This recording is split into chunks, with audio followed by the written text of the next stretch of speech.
आराम तो नहीं करू करबे छोटू आ ना ताको कथि लिखत रह कथि लिखत रह कथि लिखत रह है ना ताको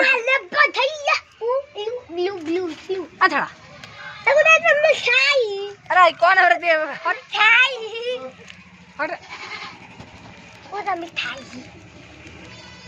मिठाई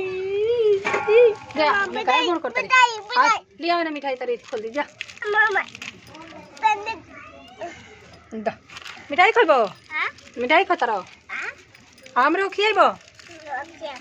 हमरो खियाओ ना हो दे तने ना खिया दो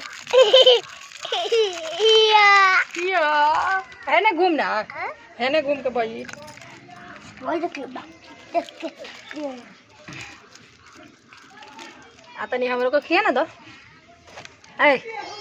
ताका मिठाई खिया ना बेटा अरे बड़का हट ना मारा अले ओले भला सुना कथि खात रहो कथि खात रहो मिठाई हमरो खियाओ मिठाई ना खियाओ ना खियाओ दे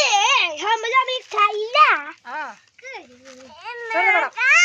बड़ा छोड़ ना दे मुता दे झगड़ा करो बस मुता दे तो लाके आओ नहीं निकलो छोड़ दे ना रे ओई बाबा जी के ना बेटा